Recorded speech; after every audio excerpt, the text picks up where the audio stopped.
Hello, my name is Greg Embry. I'm an amateur historian who lives in the Cherrydale neighborhood of Arlington. This video contains highlights from the talk I delivered at Marymount University on April 13, 2023 at the invitation of the Arlington Historical Society and the Black Heritage Museum of Arlington.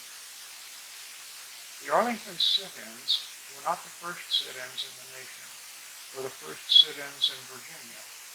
They were, however, the first sit-ins in Virginia to result in the lifting of local racial discrimination at lunchcounters. When Arlington stores lifted their restrictions, other northern Virginia localities quickly followed suit, joined ultimately by every other county in the Commonwealth of Virginia. From here, let's join the Marymount presentation of April 13, 2023. At 1:15 p.m. on June 9th, 1960, the first sit-in in Northern Virginia began at 4709 Langston Boulevard. The building's still there. It was a People's Drug Store then.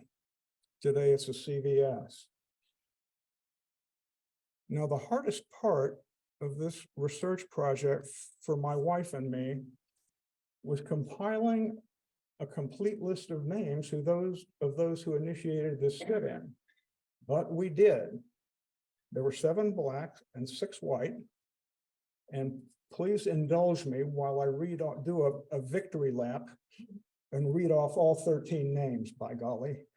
Charles Cobb, Ethelene Crockett, Walter de Legal, Dion Diamond, Paul Dietrich, Cornelia Green, Gwendolyn Green, David Hartzell, Lawrence Henry, John Moody, Robert Osborne, Joan Trumpauer, and Helene Wilson. They were joined later in the day by 2 students from Georgetown separately. They didn't know each other and they joined at different times. 20-year-old Martin Shine and 18-year-old Georgetown freshman Michael Everett. Here's just another scene of the People's sit-in. Another one. This is Cornelia Green and David Hartzell. Scott spoke about removing the seats from the stools. That was the first thing the manager did, just to make sure no other sit-inners came in. The students got around this by bringing a large textbook with them, balancing them on the post. Do you see my cursor? Excellent. Yeah. And sitting on that for the rest of the day. Talk about dedication. The police showed up immediately with 2 paddy wagons, one for men, one for women, and a huge contingent of officers. They stayed there for about 45 minutes, but no arrests were made. This is important. The law stipulated at the time that a person couldn't be arrested for trespassing unless the owner of the store pressed charges for trespassing or filed a complaint for trespassing. This did not happen at People's, and so there were no arrests. Most of the police left. They left a small contingent behind. Now, these are the Green sisters, Cornelia and Gwendolyn Green, again at the People's. The poor quality photos in my presentation tonight come from the Northern Virginia Sun. Unfortunately, the photo morgue of the Sun was destroyed when that newspaper folded in 1998. And so I managed to salvage some photos from the microfilm reader from the Fairfax City Library.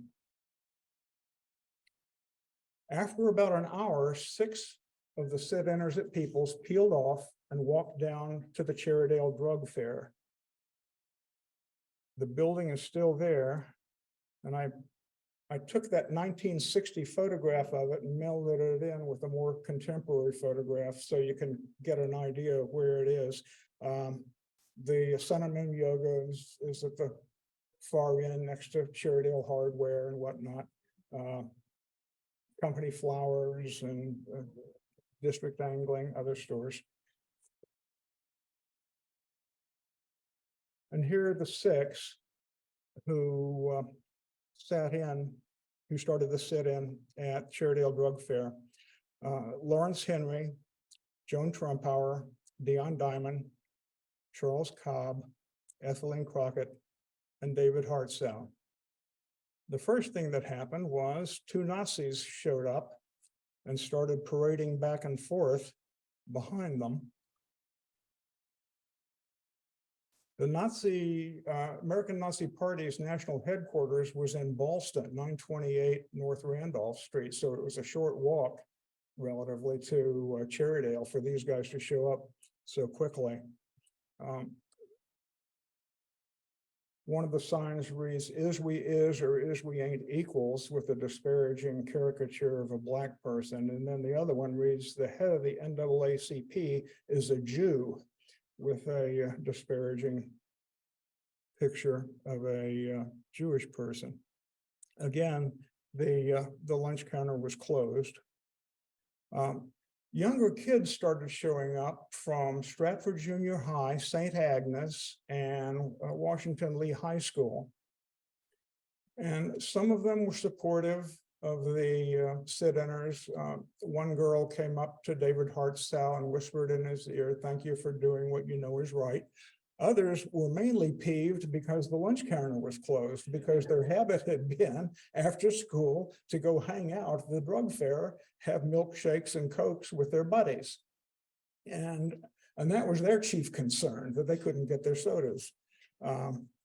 This one fellow was lecturing Dion Diamond on something. I asked Dion if he remembered what this little twerp was telling him. And he shook his head. He said, whatever his parents had been telling him. I'm sure that's true. Now, the three adults you see in this picture were more Nazis. They also showed up around the same time the kids did. This fellow here giving Joan the eye is Seth David Ryan. He had an arrest record of possession of a deadly weapon and drunken disorderly conduct. This fellow here is Ralph Lee Hassinger. And the fellow whose face you can barely see there up in the corner is Andrew Newman Chappell. He was court-martialed for desertion from the Navy and given a dishonorable discharge. Had an arrest record that included carrying a concealed weapon, first degree burglary. In 1961, he would be arrested for contributing to the delinquency of a minor when he asked a freshman high school girl to skip school and go with him on a picnic.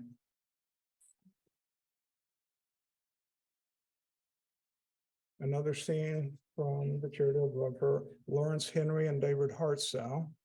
This fellow's name is Daniel Burris. We saw him in one of the earlier pictures. He had a dishonorable discharge from the Army for several half-hearted suicide attempts, and apparently was just an all-round military misfit. The fellow behind him, Charles Malcolm Beveridge, another Nazi. In November '61, he would plead guilty to the statutory rape of a 14-year-old Arlington girl.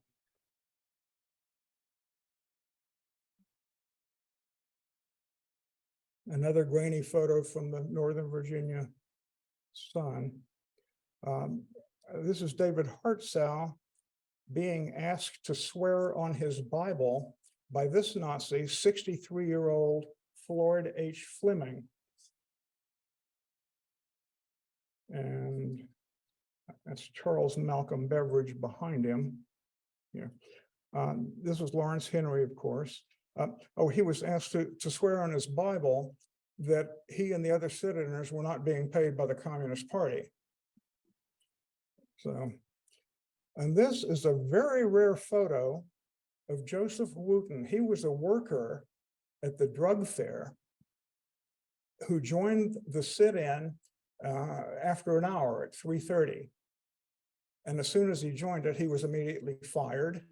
And later on, a cross was burned in the front yard of his Arlington home.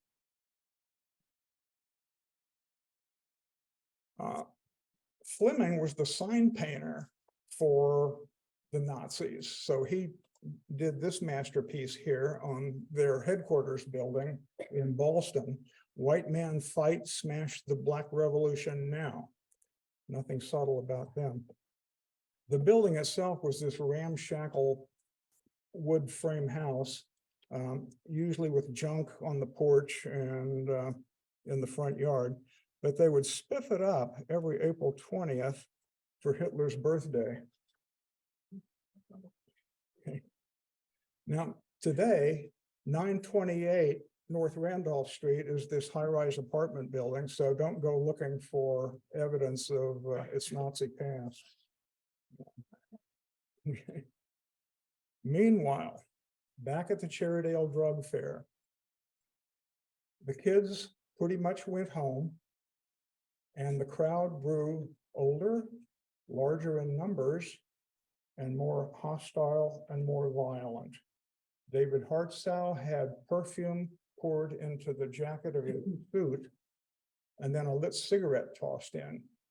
It didn't go off, fortunately, but the intent certainly was there. Joan was almost knocked from her stool by someone elbowing her in the back. Ethelene Crockett had a large belt buckle lashed across her back. Dion Diamond had lighted cigarettes stuffed into his trouser pockets. The sit-inners endured punches to their kidneys, elbows, punches to their ribs. The MO of the crowd surrounding them would be to form a shield to block the view of the policemen who were on hand. And then someone would sneak in and give a punch to one of the sit-inners. Now at 8 p.m., oh, no, I'm fine. At 8 p.m., a man from Halls Hill named James Eugene Brown Sr. came down to the Cherrydale Drug Fair and made his way through the crowd. Brown was 40 years old at the time. He was a lay minister at Mount Salvation Baptist Church in Halls Hill. He worked, his day job was an electrician and also vocational education teacher. He came down and by himself made his way through this crowd, approaching the lunch counter. And when he reached the sit-inners, he asked them, "Are you kids crazy? Don't you realize the people down here don't care anything about you? They would just as soon kill you as look at you? Well, you're here now. We'll come back and get you at 10. Then he turned around and to the crowd surrounding the sit-inner said, "There are 100 Negroes with guns up on the hill. And if any harm comes to any of these kids, we're coming down here and we'll tear this place apart." And then he made his way through the crowd, got in his car and drove back to Halls Hill. Yeah. At 9 p.m., the sit-inners at the Peoples came down and joined them. And at that point, the police cleared the store of everybody except the sit-inners. But until then, the sit-inners were sort of protected mainly by the photographers who were on hand. Whenever some thug would raise a brick or a large rock or a big bottle or something like that and get ready to throw it, all the photographers who were standing behind the lunch counter would raise their cameras to their face and focus on the guy, and he would back down. So they provided some protection. At 10, of course, the drug fair closed, and it was time to get out. And James Brown and his automobiles were waiting for the sit-inners in the drug fair parking lot. They made it out behind a flying wedge of police officers, and the sit-inners were directly behind them, and they were surrounded by the journalists and the photographers. And as soon as they burst through the door, this crowd exploded in anti-Black invective. Some of the sit-inners recalled lit cigarettes being thrown, others didn't recall that. They all agreed that there was a shower of sputum and spittle, but they made it to the cars and they drove off. Now, this next incident that immediately followed their departure, the best I was able to piece together, this is what happened. James Brown's cars headed down Lee Highway back toward Howard University. A carload of 6 16-year-old white guys went chasing after them.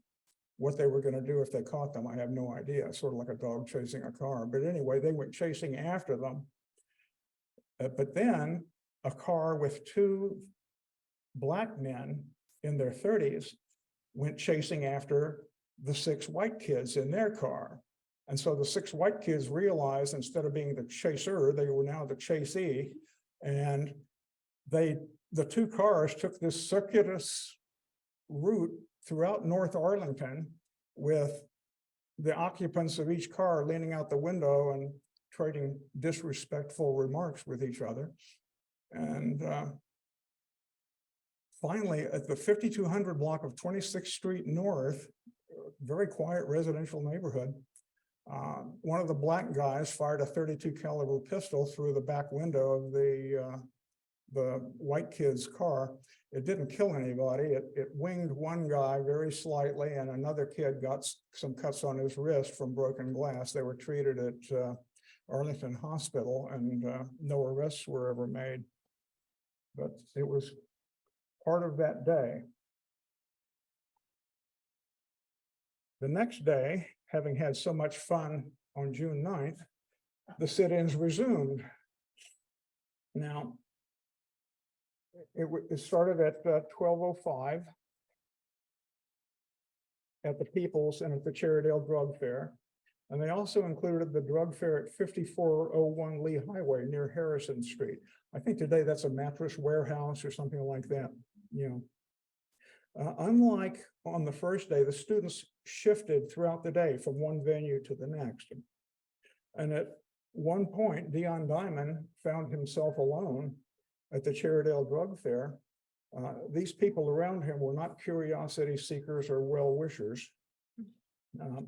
Later in the afternoon, I should list the names of those who began the day at Cherrydale Drug Fair: Dion Diamond, Cornelia Green, David Hartsow, and Helene Wilson. By this time, the police had imposed a 2-foot rule. They told the tormentors of the sit-ins to maintain a 2-foot distance between them and the sit-inners. And they seem to have been enforcing it. Early in the afternoon, George Lincoln Rockwell, the head of the American Nazi, this is just another scene on that second day. George Lincoln Rockwell later that afternoon showed up with 5 of his party members. 3 of them can be identified. Daniel Burris, of course. Burris would later quit the party, go to New York, and become head of New York Ku Klux Klan.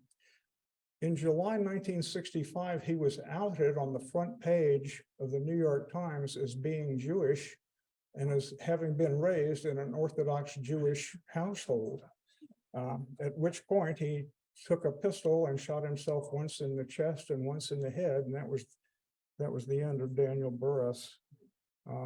John Patsalos would have a falling out with Rockwell later.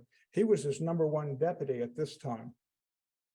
But in August 1967, he murdered Rockwell in the parking lot of the Dominion Hills Shopping Center, which is still there, 6000 block of Wilson Boulevard. The other Nazi was Bernard Frederick Davis Jr., and the 2 behind him we haven't been able to identify. I need to do a shout out to James Ponalillo. He's the American expert on the American Nazi Party. He very unselfishly provided me with all the data on these characters. Late in the afternoon, Dion Diamond and Lawrence Henry crossed the street to what then was the Howard Johnson's. Today it's the Capital One Bank, 4700 Lee Highway. They went into the Howard Johnson's and requested service, and there the manager did press charges for trespassing, and so the two were arrested. They weren't roughed up by the police. They weren't even handcuffed. They posted $250 each in bail and got out of jail. Now, the pause is in the sit-ins, not in my presentation. So if you were wanting to sigh of relief, sorry. After 2 days of sit-ins, the protesters took a week off. They tried to arrange a conference among store owners themselves and the Arlington County government, but the Arlington County government didn't want to have any part of this. They said it was a private matter and that the government had no business in interfering. The chairman of the county board did say that he thought Black people should be served at lunch counters, but at the same time, one had to recognize the right of store owners to serve whomever they wished. Now, this was actually a legal conundrum that had been tormenting the NAACP for years. Even NAACP lawyer Thurgood Marshall acknowledged this clash of interests. Well, the sit-inners didn't do conundrums, so they renewed their sit-ins on June 18th, this time in Shirlington at the Landsberg department store and the Woolworths. Those buildings no longer exist. And on June 22nd, a sit-in began at the Buckingham Drug Fair at 301, no, I think 256 North Blue Road, which is still, it's a CVS today, I believe. After the protesters there sat for some 2 hours, the national head of the drug fair chain ordered the sit-inners to be served. And right after that, or almost simultaneously, the Woolworth store announced immediately it would begin serving Blacks at its lunch counter. And the other stores, it was almost like a wildfire. I mean, it was immediate. I mean, the walls of Jericho came down all at once. And it spread very quickly to Alexandria, Fairfax County, Falls Church, all of Northern Virginia desegregated their lunch counters. Okay, why did the store owners give in? Well, my conjecture is no one wanted to be first, because if you were the first and no other store followed suit, you were going to lose a substantial part of your white clientele. I thought they could reasonably suspect that that would be the case. So nobody wanted to be first. But at the same time, the other economic consideration was these sit-ins were costing them money. A lunch counter back then was a store's biggest revenue source. And so when sitters came in and you had to close the lunch counter, you were losing money. And when your entire store got cleared by the police, you were really losing money. Now, I have no evidence for this, but it's my conjecture that several of the store owners got together in private, quietly, and said, we've got to do something about these damn sit-ins. And that the only solution is going to be to desegregate, but we're going to have to do it all together. And that is what happened. So whether there was any kind of informal collusion or not, I don't know, but I highly suspect there was. But again, no evidence. But I think it was more than economics. I think there was a moral consideration that played a part. And this is where the Cherrydale sit-ins significance really becomes apparent. The most dramatic photos of the sit-in were done at Cherrydale, the Cherrydale Drug Fair sit-in. Every Arlington citizen,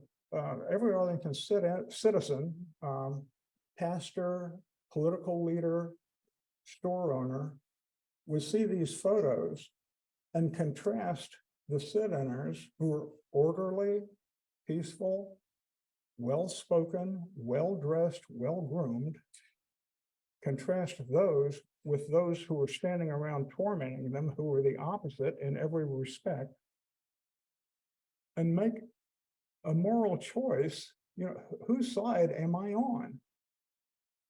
And of course, the side they chose is now history. And they, on June 22nd, all the lunch counters throughout Arlington and going into the rest of Northern Virginia were desegregated. This is a victory lap at the Buckingham Drug Fair, 256 North Glebe Road. This is Lawrence Henry, Helene Wilson, Dion Diamond, Paul Dietrich, and Cornelia Green. Now, more significant perhaps, the hot shops also desegregated. Now, this was a restaurant chain over the whole Washington area. They served blacks in DC, but they didn't in Virginia. They said they were yielding to local custom. And I've always thought that if there ever comes to be built in America a euphemisms Hall of Fame, the words local custom will be on a bronze plaque in the front lobby. Okay. This was the hot shops nearest Cherrydale. Today it's the site of the Walgreens store. To the left, as you look at it, is the pawn shop and then Kirkwood Road. But the significance of the hot shops desegregating is that they were the first eating establishment larger than a lunch counter anywhere in the South to desegregate. On June 23rd, 1960, 2 weeks after the Cherrydale Drug Fair sit-in, then Senator John Kennedy met in New York with Reverend Martin Luther King Jr. And during their conversation, Senator Kennedy told Dr. King that it was the lunch counter sit-in movement that had sensitized him to the urgency of civil rights legislation. When Kennedy became president in June 1963, he submitted a bill to Congress that ultimately became the Civil Rights Act of 1964, one of the most far-reaching seismic pieces of legislation in American history, a complete change in the public policy of this nation. The public accommodation portion of that law remains the single most important and dramatic victory of the civil rights movement. And it has endured to the present day. It was accepted as the law of the land throughout the country, even in the South. There were a few holdout places for a while, but generally it was accepted as the law of the land, and public accommodation of Black people is now accepted. This is not to say that racism in America is not endemic. Blacks still suffer from disparities in economic opportunity, public education, access to voting, law enforcement, housing, criminal justice, other things. But what's remarkable about what the sit-inners did is that in a country of 180 million at